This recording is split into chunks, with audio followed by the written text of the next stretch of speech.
wabarakatuh. Pemirsa Cipanas TV, SMK Negeri 1 Pacet yang berada di Kabupaten Cianjur merupakan salah satu SMK terbaik dan merupakan salah satu SMK unggulan dan sekolah tersehat yang ada di Kabupaten Cianjur. Juga merupakan pengembangan vokasi dalam bidang agrowisata dan juga teknologi yang akan menghasilkan lulusan terbaik dan juga yang berakhlakul mulia. Marilah kita simak liputan dari SMK Negeri 1 Pacet, Kabupaten Cianjur.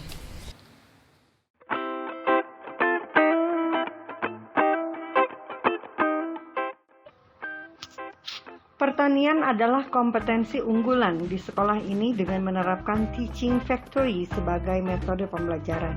Samping itu, kami mempunyai banyak program yang sudah dilaksanakan, seperti pertama, kerjasama dengan industri dan perguruan tinggi, kedua, kerjasama dengan alumni seperti petani milenial, ketiga, kerjasama dengan masyarakat desa yang dinamakan Gerakan SMK Membangun Desa, keempat, kerjasama dengan Semeo Biotrop lewat Smart Bee. Bisa Selvia Nurani, Cipanas TV melaporkan.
Baik, akhirnya saya berada di ruangan Ibu Kepala Sekolah. Ibu selamat siang, Assalamualaikum. Selamat siang, Assalamualaikum.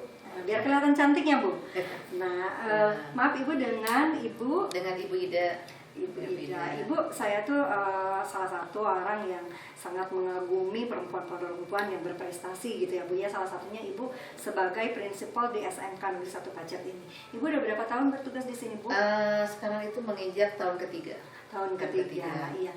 Ibu, apa saja sih kompetensi yang ada di SMK ini? Ya, kompetensi yang ada di SMK Negeri 1 Pacet yang pertama adalah di jurusan perhotelan.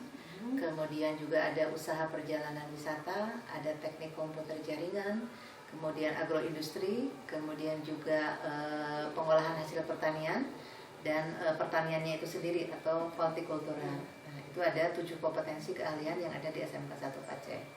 Nah, tentunya SMK Negeri 1 Pacet karena basicnya atau core bisnisnya adalah pertanian, tentu yang menjadi keunggulannya adalah pertanian. Jadi program unggulannya pertanian. Pertanian.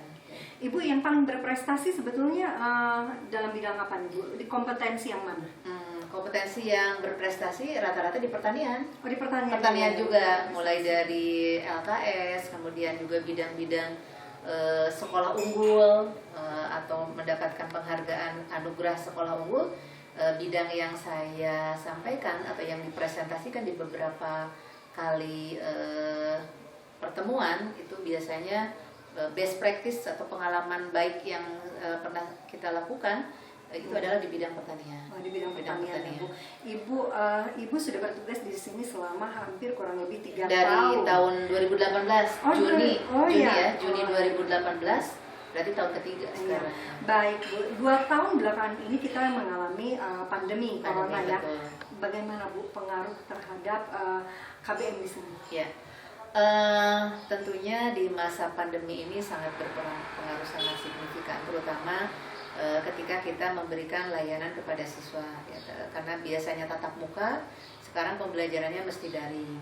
Tetapi kebijakan yang saya lakukan hasil diskus dengan para orang tua, kemudian juga dengan Satgas Covid, kita menggunakan 2 sistem yang dibangun, yaitu luring dan daring. Jadi ada tatap muka dengan tentu mengedepankan prokes, mengedepankan protokol kesehatan. Jadi siswa-siswa diwajibkan menggunakan masker, mencuci tangan, itu peralatan-peralatan saprasnya sudah disiapkan oleh sekolah. Kemudian juga kita rutin membersihkan ruangan-ruangan itu secara berkala, kemudian juga penyemprotan disinfektan itu juga kita lakukan. Karena dengan demikian tentunya stabilitas pembelajaran, kemudian juga kenyamanan dari anak-anak itu juga menjadi prioritas bagi kami, karena keselamatan kesehatan itulah yang menjadi prioritas. Betul. Ibu, tapi terasa tidak Bu dampaknya Bu? Dampaknya sangat terasa, terutama seperti begini. Siswa biasanya kan pembelajaran dengan tatap muka itu mereka sangat antusias ya. Tapi kan dengan daring ini tentu mengalami kejenuhan ya, karena mereka harus berhadapan terus di komputer karena kita pembelajaran daring. Walaupun guru-guru juga sudah melakukan beberapa inovasi. Jadi ada inovasi-inovasi itu terobosan-terobosan baru sekiranya siswa-siswa ini harus bagaimana bisa tertarik dengan pembelajaran yang tidak terlalu membebankan atau monoton. Jadi ada beberapa nanti metode-metode atau model-model pembelajarannya. Karena kan di dalam pelaksanaannya mungkin yang berbeda di SMK Negeri 1 Pacet, karena memang model pembelajarannya kita berbasis industri, yaitu dengan model metode teaching factory atau model pembelajaran teaching factory yang mengemas itu, sehingga kita menggunakan blocking system. Jadi mata-mata pelajaran yang PPKN, bahasa Indonesia, bahasa Inggris gitu ya, nah itu sudah terintegrasi ke dalam mata pelajaran produktif. Misalnya kalau kebutuhan di hotel itu sebenarnya matematika yang harus diberikan kepada jurusan perhotelan itu apa?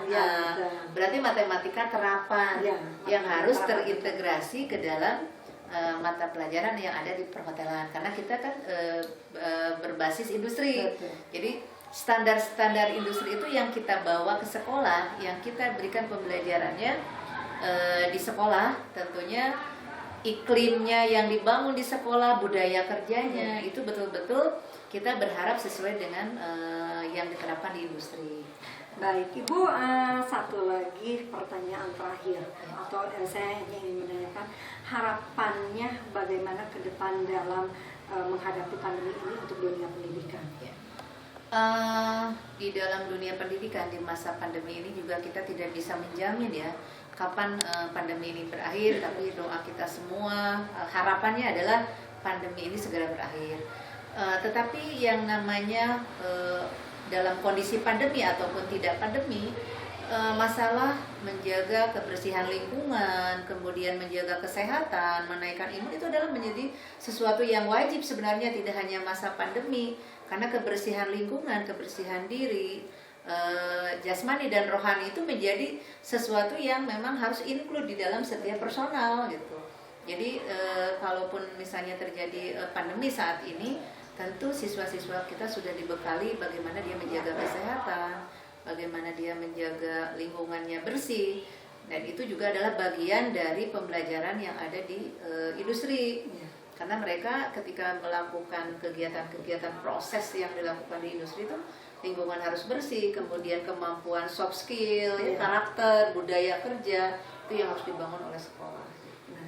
Ibu terima kasih untuk wawancara singkatnya. Dan terima kasih untuk Ibu, seseorang yang menjadi incredible woman. Mudah-mudahan kedepannya lebih sukses lagi, dilancarkan dan sehat selalu. Amin. Terima kasih, tetap semangat, salam sehat, jangan lupa bahagia.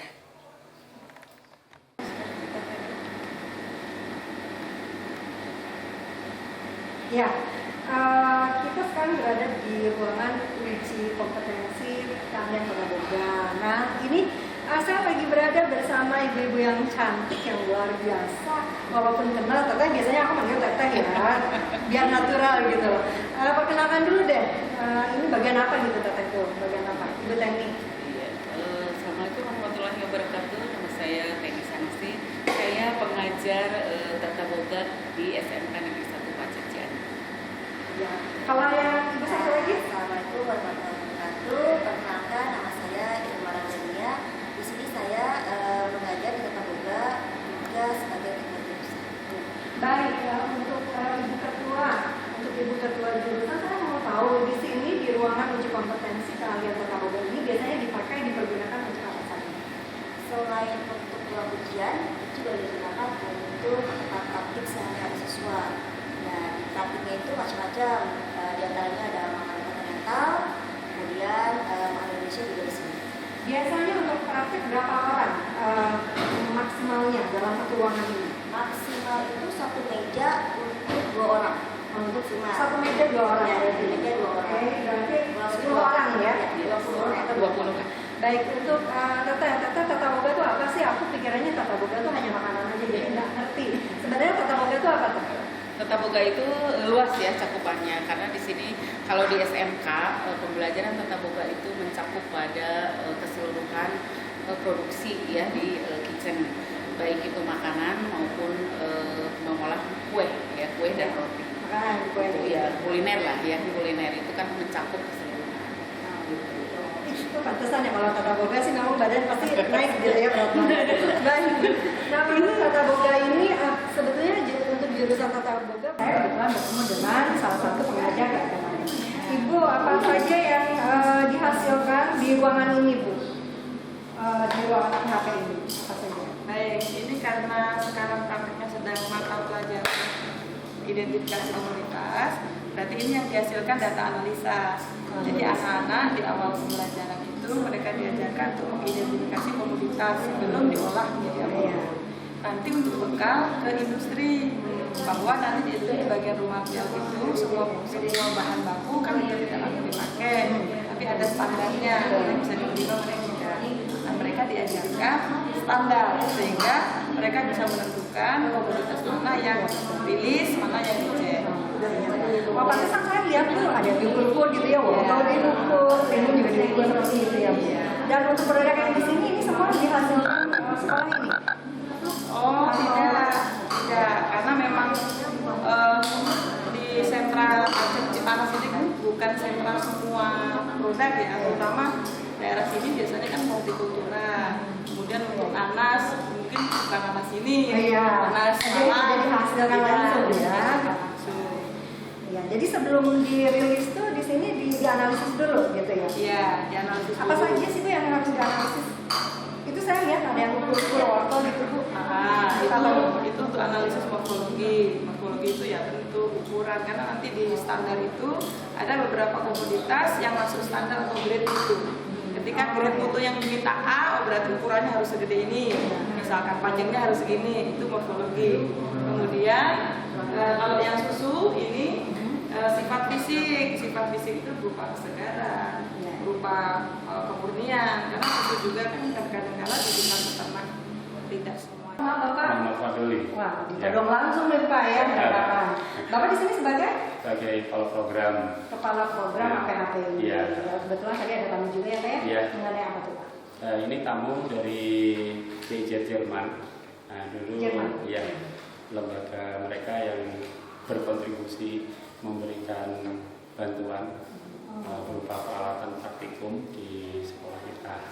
Jadi mereka melakukan monitoring sejauh mana dampak keberhasilan program mereka. Baik Pak, pada masa pandemi seperti ini, bagaimana nasib HP yang ada di sekolah ini Pak? Pandemi tentunya membawa dampak yang luar biasa ya. Karena seharusnya pembelajaran yang namanya SMK itu kan Ini adalah spot yang paling saya suka. Kita ketemu di greenhouse ya. Saya ketemu sahabat saya Bu Tenten dan Pak Rifan. Ini ATPH. ATPH itu apa Bu? Agribisnis tanaman pangan dan hortikultura. Apa saja yang dihasilkan di jurusan ini? Kalau yang dihasilkan, kalau bicara ke siswa ya, siswa yang punya kompetensi di bidang pertanian, tanaman sayuran, khususnya tanaman buah, ada juga tanaman herb atau tanaman eksklusif seperti kalau kemarin ada asparagus di situ, tapi kebetulan tanahnya terkontaminasi, lepas dulu. Tapi ada beberapa herb yang masih dibudidayakan juga sama anak-anak. Oh jadi banyak gitu ya, banyak banget. Pak, saya lihat luar biasa ada kopi ya di sini. Terus pohonnya pendek-pendek, gimana nih Pak? Cara menanamnya atau memang harus pendek gini? Apa sih? Kok pertumbuhannya bagus gitu loh? Jadi enggak kayak di lapangan seperti ini gitu. Gimana tuh Pak? Ini sebetulnya Ide siapa? tanaman kopi memanfaatkan drum untuk taburan pot, tanaman buah dalam pot. Jadi biasanya di lapangan ada di lapangan juga. Ya ini kita sambil ditanam di drum ini. Jadi dia akan menekan pertumbuhannya, sehingga pas begitu dipupuk dia akan fokus ke buahnya. Iya, selain kopi apalagi Bu di sini Bu? Saya lihat di sini ada juga tanaman tomat ya. Hanya kebetulan tomatnya sudah masuk fase akhir. Jadi sudah kalau masuk fase akhir ya Mas